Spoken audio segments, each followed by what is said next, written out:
What is up, guys? It's Miggy, Miggy, and welcome back to another episode of Random Rambling. I know it's been a hot minute, but here we are back at it again, making some content for you guys. And today's topic, we're gonna be talking about the newest MLBB or Mobile Legends Bang Bang patch. All I'm saying is this is gonna be a quick run through. This is a big patch. So we have a lot of hero changes, a lot of map changes, and it's gonna shake up the whole metagame, including the pro leagues. So let's get into it. First off, let's look at the hero patches. Let's talk heroes. Let's talk patch notes, and then I'll discuss further about the map, and then I will probably expound a bit more on that, and then I'll share my thoughts and opinions at the end, like more of like a conclusion kind of thing. So let's go look at the patch notes first. So hero adjustments. So project next patch 2025 is here. Annual map changes live, and yeah, so on and so forth. So we have a new hero. We have Sovereign of Dark's End, Obsidia. So this is a new marksman, and this is the first time I'm actually reading through her skills, and I played one game last night, and just like you guys, I am seeing this patch for the first time. So I will be giving you guys a clear overview or my thoughts on the patch because it is a big one, as I mentioned. So right from the get go, you can see that she is a Trinity builder with her skill one, Obsidia firing a bone needle, triggering return to the bone, which is a passive, which is basically why Trinity? Because the more attack speed she has, the more she could throw her bone shards. Therefore, she is much more of a threat with attack speed over having a lot of damage. And her ulti is very unique, I'd say. It's a pretty new mechanic on the mobile MOBA genre, wherein once she hooks you, she's gonna be tethered to you, and wherever you go, she will follow. And she will have access to just like damaging you straight up to the face, and it's gonna hurt. I feel like her issue as a marksman would probably be her mobility. There's not much of it, but the way she could just attach and pressure her opponent, that's a big plus for her. So, are we going to be seeing her in the esports scene or the pro leagues? It's a bit of a 50-50 because right now they're prioritizing mobility and proper positioning for marksmen or in the gold lane. But I believe map changes, because of the map changes, it might just change. So, next up, we have a new revamped hero, which is Alice. So, gone is her prolonged or sustained toggle on, toggle off skills. But she more or less still, her concept, her toolkit's very similar. It's still about dealing that damage over time and having that mobility in terms of her blink. So she still has her skill one, Crimson Glean, and Scarlet Shadow, wherein she could throw it and then cast, and then she blinks into that or teleports to the Blood Sphere's location. Doom Waltz is deals damage and slows all enemy in range. So there's no more root or immobilization. And her ulti is Throne of Ruin. So she surrounds herself in blood, gaining significant damage reduction while channeling. Upon completion, she descends with force, dealing damage and immobilizing. So now her immobilization is on her ulti. So what are my initial thoughts on this? I believe this is a pretty good revamp. I'd say this might actually bring back Alice in the jungle role. Sure, her clear might be a bit off early game, but just because her kit is more optimized to be able to deal damage over time, she has access to slow and immobilization. That's a really big threat. So I believe this change is gonna be very significant, and I assume and I hope to see Alice played in the pro leagues or in a lot of her ranked games. So hero adjustments. So we move on from big changes. We had two significant hero changes, which is a new hero and a revamped hero. Hero adjustments. Angela got buffed. So according to this, her buff is new. Her passive has an added stack indicator for gain movement speed. So she has a buff on her movement speed due to her passive. Her heal, I believe this is if this is yes. So her heal is now a higher cooldown, so she's not early game pressure is not gonna be as much, or it's not gonna be as terrorizing. It's not gonna terrorize you as much, especially if they decide to babysit the gold laner. And skill 2 is no longer able to target minions, and this is pretty good in terms of target target management because at least you won't fumble and tether onto a minion, right? And her ultimate. Oh wow! Wait a minute. This is big, guys. So they base shield. So the heal or the shield that her ulti offers is a bit lower now. Actually, it's not just a bit. It is a big nerf, I'd say, because from 800 to what 800 to 600, 800 to 1300 to 600 to 1000, and the scaling went down by 100%. That is big. But the nice thing about this is its cooldown from 70 seconds is now 20 seconds. So that just means that we might be seeing Angela back, especially for early game assassin junglers, because of that presence. She's gonna have that more or less 100% uptime every time there's gonna be a gank that the assassin jungler needs to be at. She's gonna be there. So cooldown now starts when detaching an ally. So it's a good balance, you know. It's still a big jump, right? From 50, it's a 50-second cooldown gone because of this change. And I feel like yes, her lane sustain might be off. It might have gone down, but she's more optimized with her skill 2 and she has more map presence now because of her ultimate. So I feel like this might actually be played or more viably played now in mid because number one, you're gonna need a lot more items to increase that shield because of that 150% total magic power stacking or versus the 250 total magic power addition from previously. So she's gonna need a lot more items to deliver a better heal presence.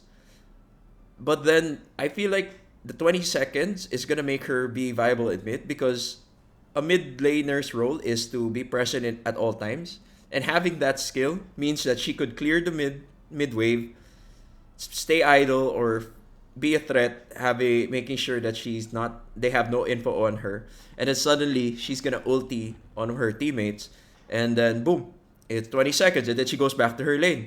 So basically, she's a mid laner on call if ever Angela does get played in mid.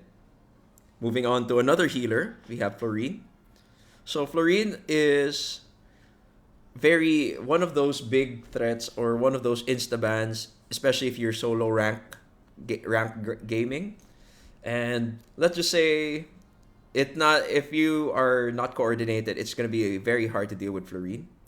And basically, she got a nerf wherein we've simplified the experience to share Flower of Hope with ally. Now you can directly drag to select the target ally. So it's a quality of life change.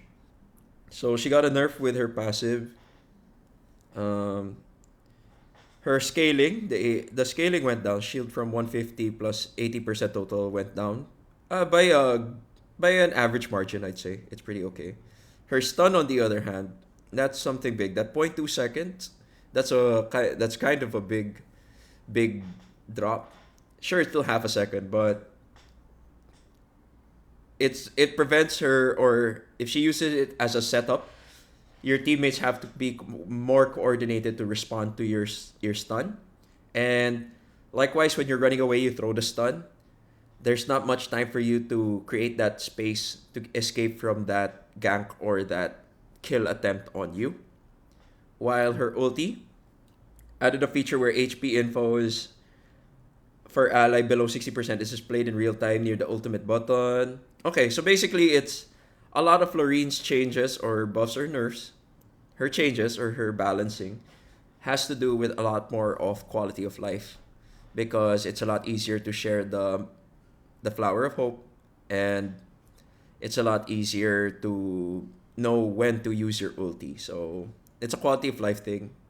So I still feel like she's gonna be insta banned if no one knows how to deal with it. So with Bane, so this is a big wall of text.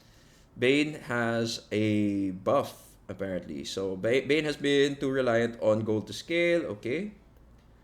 And summon sharks could easily be dodged by enemies through agile positioning and mobility skills. Oh.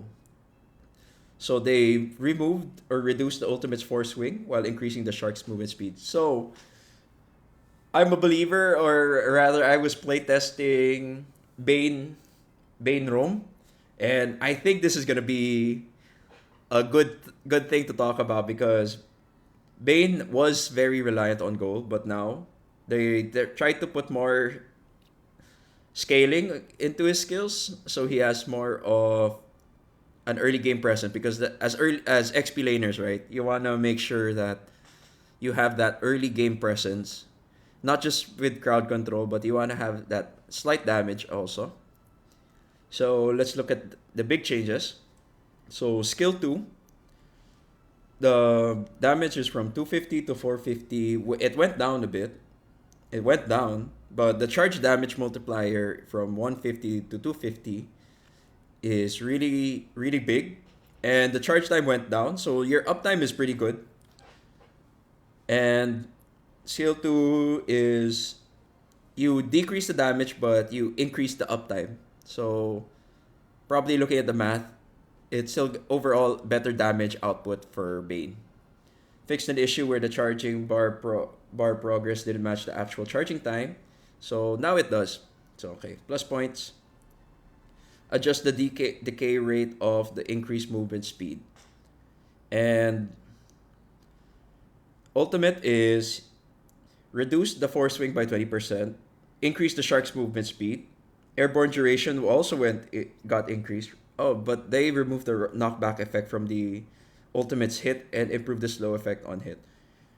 I don't know how to feel about the removed knockback effect because I feel like this is what you made Jungle Bane so viable against assassins, especially against Sling, because once they jump out or once they try to steal your objective like the Lord or the Turtle, having that knockback and that airborne duration was what prevented them from retry stealing your objectives. So I don't know how to feel about that. I'd say it's more a balance rather than an exact buff because yes, you have a higher chance of catching opponents with the ulti, but a big effect was taken out of it. So damage overall pretty good, but I feel like it's more of a balance than a buff right now. But again, if we see a lot more Bane gameplay, it just means that I might be wrong because as of now, people are still trying to explore the patch. So let's leave it as is, and it's really how the patch is going to evolve is going to be dependent on the player base. And this is one thing I wanted to talk about actually. I might be taking some time on this one. So Thamos got a buff. I've been, of course, since we've been doom scrolling on the interwebs and whatnot, Thamos has been being play tested by a lot of the pro players, a lot of the pro players, amateur players. Basically, they're saying that Thamos can be a jungler now. People are trying him out in the jungle, but I have yet to read his stats. Now I am, of course. So we'll figure out, and I'll give you guys my thoughts if I feel like Thamos can be played in the jungle. So the King of Fire Demons, Thamos returns with greater power. Okay. So the passive got balanced. So mechanics adjustment. Each basic attack doesn't spout lava energy. Accumulate Thamos's. Okay. So each basic attack that doesn't spout lava energy accumulates Thamos's rage, which increases the chance of triggering lava energy. This should significantly improve the overall chance of triggering lava energy. So basically, the lava energy is the shooting geyser when you're auto attacking or you're basic attacking, and if you don't trigger it the first time, there's a higher chance of you triggering it the next attack. And then if you keep not hitting it or not proccing it, it means that the next swing or next attack you're gonna do, it's gonna proc it more or less. So meaning there's a higher chance of damage output, meaning attack speed is gonna be a very crucial part of his item build. Skill 1, optimize the collision detection of the sight. Now it moves more quickly behind the targets and drags them back. So this one is, I'd say it's a quality of life change, because if you play Thamos, you know that every time when you throw it back, throw the sights, and you throw it back, there's a bit of a delay. Now it's more responsive, and I believe that's a good buff in terms of like quality of life for Thamos, because when people are spam pressing, it feels clunky when you spam press and then there's a delay each time you try to proc it back. And skill 2, optimize both casting experience and visual effects. Okay, another quality of life increase.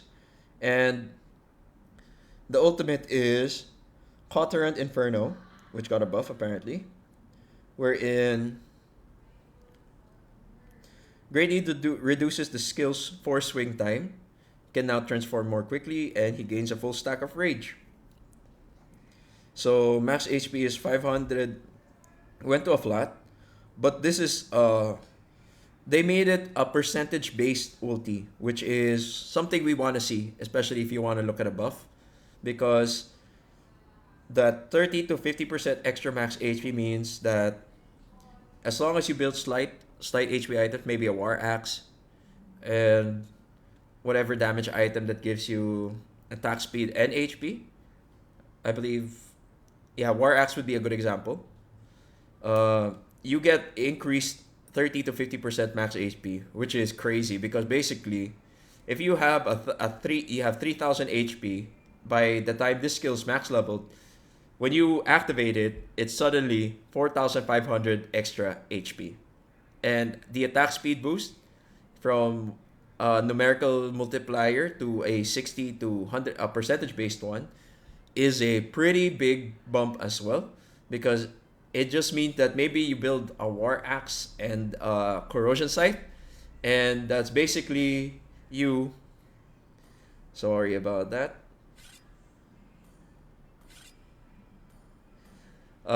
Basically you get access to so much more scaling, or late game suddenly these things are just gonna hit you like a truck, because now back then you could think, or you'd say to yourself, yeah, it's just Thamos ulti, anti-heal's gonna affect it, it's gonna prevent that.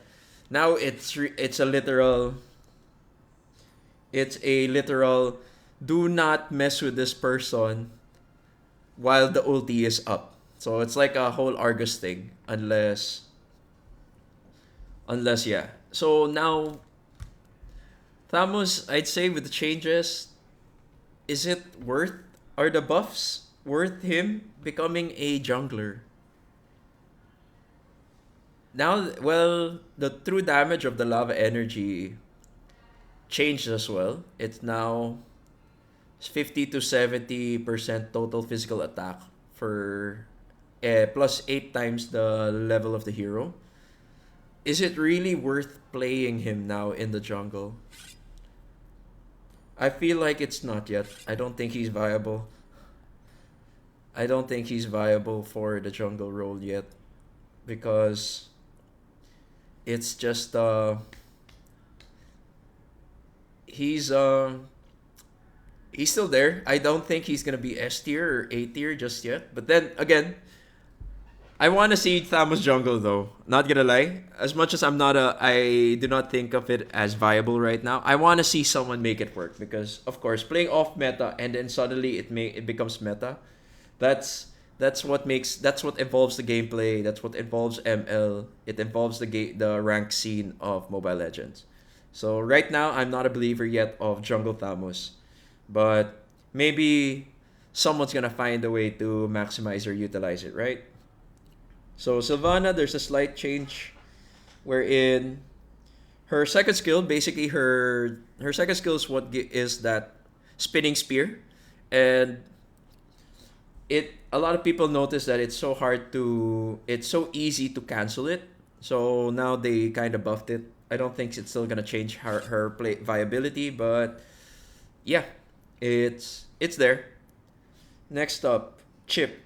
Slightly improved the base attributes, and marks now apply for minions and creep. I think this is gonna be an okay change, an okay buff. A bit tankier, that's good. And skill one with the marks can now be applied to minions and creeps. I believe it's gonna be a good change, especially with how the roam role is gonna change, which I will get into later on. I believe we're gonna be talking about that as well. And Kimmy, okay, so that's the last for the Kimmy is a nerf wherein we found that Kimmy can achieve higher hit rates by continuously tapping the basic attack button. So increase the interval between basic attack when continuously tapping the button. Okay, so this is a quality of life nerf rather, because they noticed that there was a way to actually increase her hit rate, not through like game sense, but in how fast you can click or how fast you can press your screen. So Kimmy's already a threat as is in the mid lane, so might as well, nerf her damage a bit, and I'm all for that. And with CC, we noticed that CC's basic attack range was increased in previous patches. The splash area didn't match the visual effect. Therefore, we optimized the shape of CC's basic attack to splash so that the new range. Oh, just a visual update. So, okay.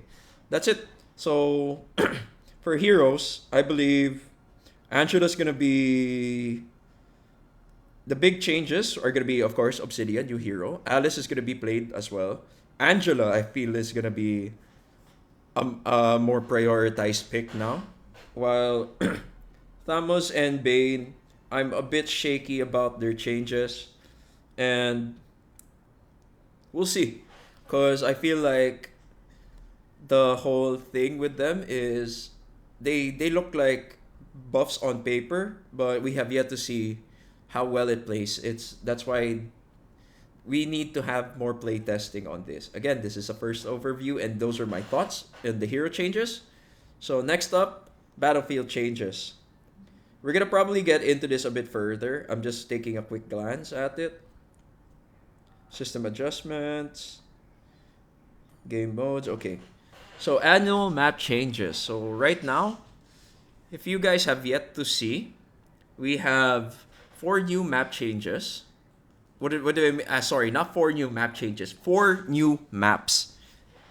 And the gameplay is every time you start a ranked game before the draft starts, you will find out what map you're gonna be playing in. So the first one is Broken Walls, wherein the previously full walls back then are now broken down. Specifically, Lord Pit is open, and a bunch of walls in the jungles have been cut into 2. Second is Dangerous Grass. Existing bushes on the maps are extended and new ones added, providing more opportunities for ambush. So basically, there's more grass to hide in and a lot more outplay mechanic because of utilizing that grass growth. And a notable one here is there is a bush behind the Lord Pit. So be wary of that. Be wary of setters who might utilize that, and so on and so forth. Next up is Flying Cloud. 2 flying clouds have been added to the base. Heroes can ride the clouds to return to the lanes faster or flank enemies during base attacks. So this means basically you get like a Yisun Shin boat that's accessible, and then its pathing or map movement is a lot like Yuzong. Actually, it's more Yuzong. Let's put it as that. You get Yuzong, the Black Dragon form mobility on the cloud. And it just means that early game, if it's open, it's available, you could go back to your lanes a lot quicker. And in terms of late game, if you need to defend your base, at least there's added mobility for your sake when you're defending high ground. Last but certainly not the least, this is actually the map I played this my first ever ranked game this season, which is Expanding Rivers. The accelerated river current has a wider range and longer duration. The Lord's Spawn and Death also generate accelerated river currents. Heroes can participate more conveniently in contests for neutral map objectives. So this is, I'd say, the least map change, or aesthetically speaking, it doesn't really change the map, but it does affect the gameplay of the map. So I experienced this. I was playing Zushin, and let's just say that having that wilderness blessing is a blessing, a literal blessing, with this expanding rivers map, because it just meant that every time I'm on Zushin, I had that wilderness blessing. Every time my opponents were in the map, it's more or less a guaranteed lift and knockback or drag to my team. And it was so beneficial for team fights, especially if your team composition was really leaning heavily on that team fight mechanic.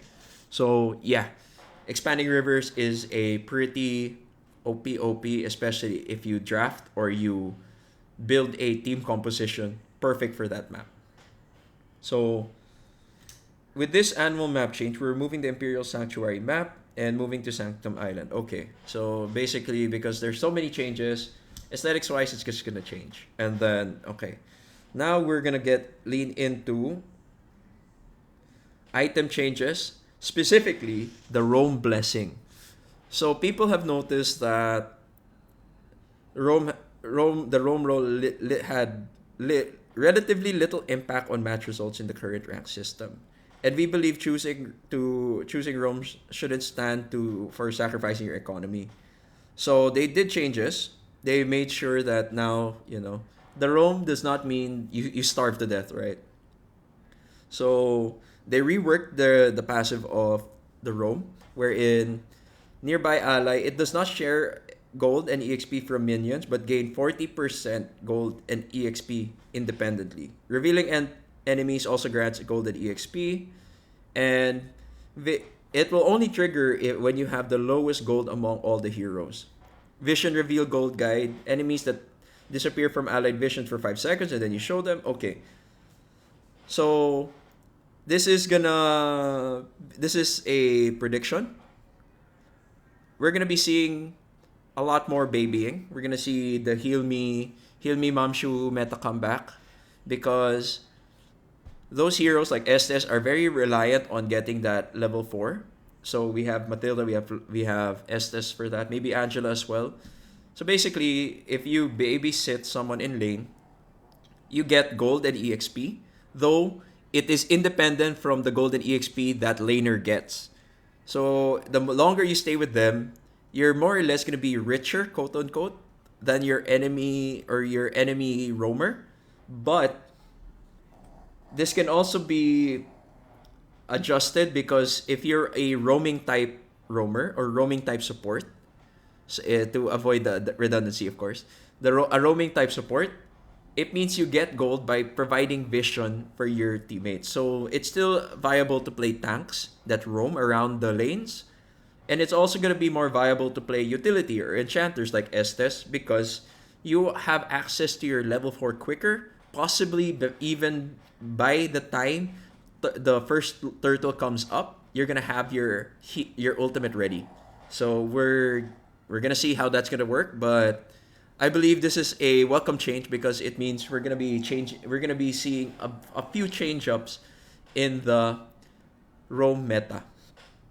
Next up is unique passive of Thriving rework. So you gain 6 gold and 12 XP every 5 seconds, and 9 gold to 18 XP after 8 minutes. And the passive of the blessing is you gain 1,000 gold through devotion and thriving to unlock the roam skill. Value no longer scales. Okay, so before we get into this, I'm not sure if they're gonna put it here, but here in ranked matches, heroes in the roaming lane can only purchase roam blessing boots. So that is the what they say we're in. After 2 minutes of the game, roaming boots can no longer, because there's this whole meta, right, wherein it might be in high level play, so you guys might have not heard of it. By 7 minutes or 8 minutes, you should have everyone in the team should have bought roam boots, because chances are if there's team fights, there's a potential of you actually activating your roam boots, and it's a bit of a funnel strat, especially with how much you need your core heroes to get their items. But yeah, so they took that strat out, and it's I'd say, it's a welcome change because it's kind of cheese, but not everyone can do it as efficiently as certain teams, so it's okay. And we see a bunch of reworks and with dire hit, simplified trigger condition, so from controlling an enemy to dealing damage. So dire hit is now a bit more friendly to any type of roam hero. Conceal speed boost is now a flat 40%, which is, I'd say, it's okay. Favors HP regen is a flat 400 as well. Encourage has been made flat except for the attack speed, which got nerfed. But overall, these are just tweaking with the roam blessings, so it's okay. And then now we're gonna look at movement equipment. Apparently there are changes as well. We're in okay. So we found that some movement equipment build paths were not ideal, so we optimized them. So magic boots now give you HP, which is okay, that's cool. With the hero ring, arcane boots is plus 15 magic power. That's okay. Rapid boots upon entering combat reduces movement speed upon entering combat from 25 to 20. Okay, I'd say that's a buff, but the price went up. Tough boots got a nerf because it got more expensive, and swift boots as well. So they're all now 720 gold, and I guess the build path has been optimized that each of the items now they kind of changed the item it needs. So brown boots plus an item, and then they all cost 720 gold now. Athena's shield is increased, optimized, now only triggered by magic damage from hero skills or basic attacks. It can still reduce all magic damage after being triggered. Okay. And there's a rework with blade armor, where defensive item against marksman with crit. We aim to balance its damage returning effects between multiple attacks and single damage. Okay, so I am not a blade armor believer, so like it or not, because I feel like it lacks the HP needed for it to be a fully fledged physical damage armor type item.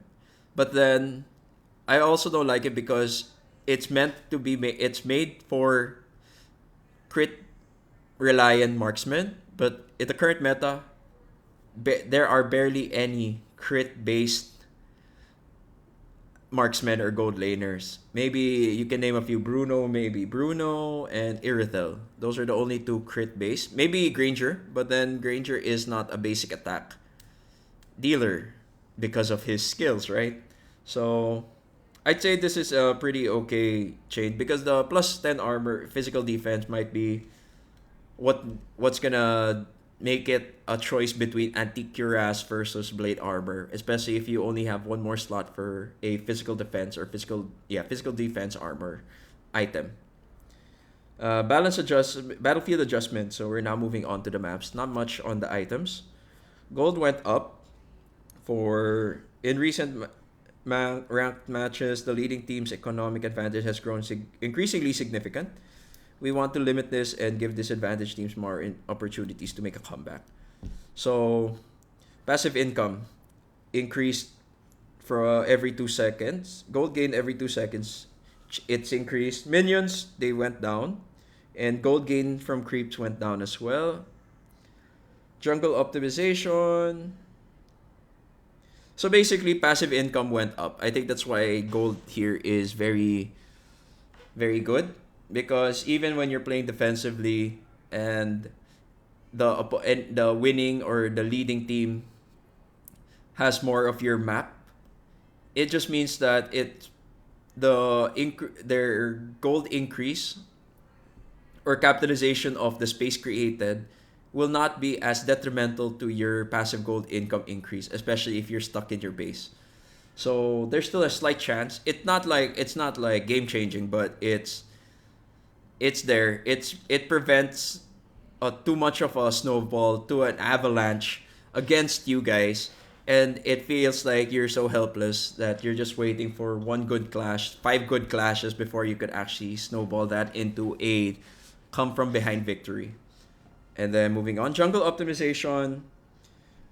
The new mechanism here is if you're they will no longer allow friendly fire or friendly buff steals. So if your support or your roam is leashing you, if your support or your roam is leashing you, they cannot steal your buff if you have retry in the first 2 minutes at least. So no one there could grief your game by trying to steal your retry, your early game jungle buff.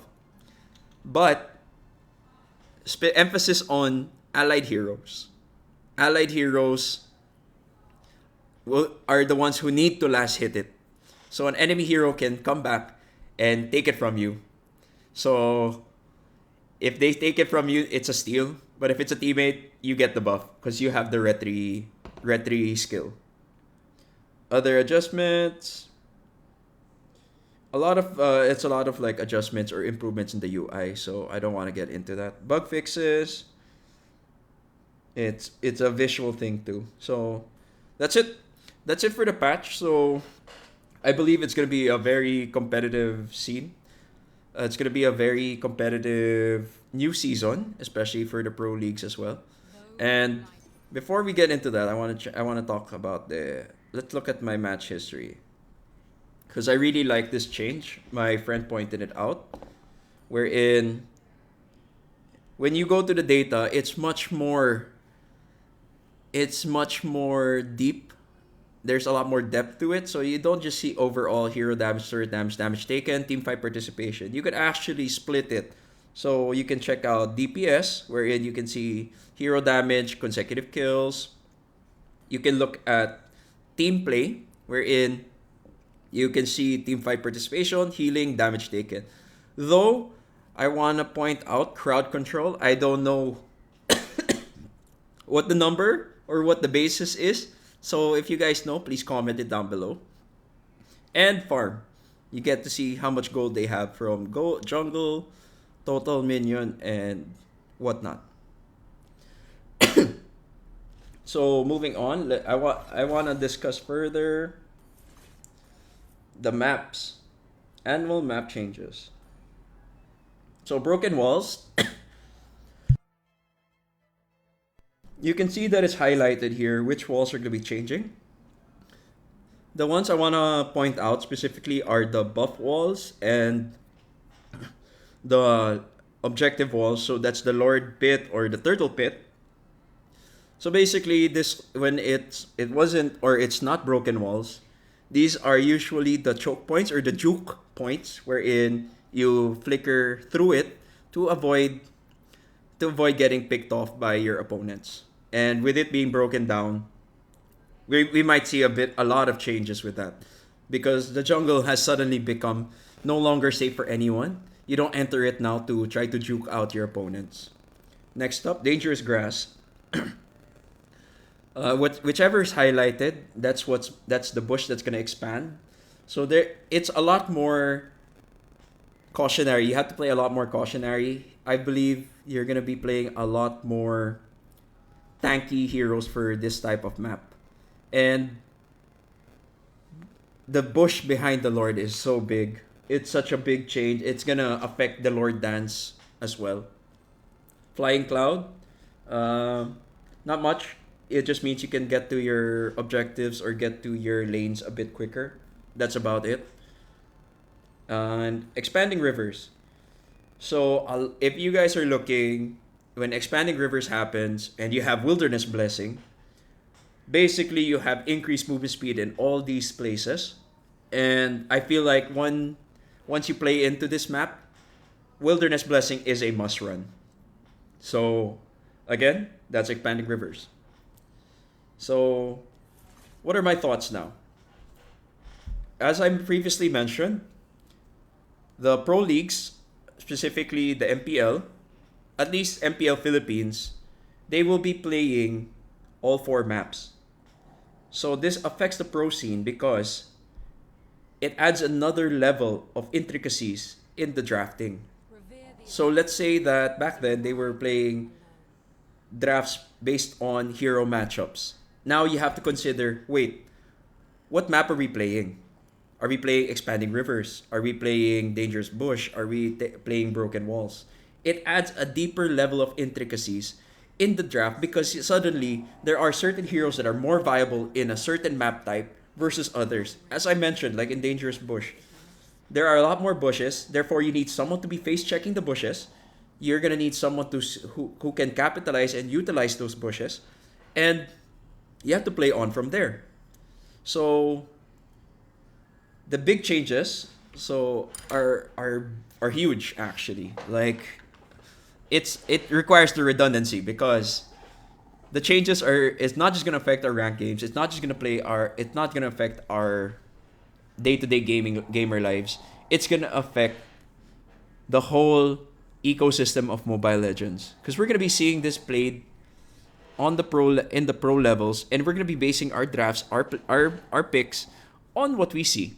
So, conclusion, I'll probably go for predictions. I feel like Alice is gonna be meta. Alice and Angela are gonna be meta. So that's gonna be my one pick, my one prediction. Drafts are gonna be very unique. It's gonna be very dependent on the maps. And what's our last prediction?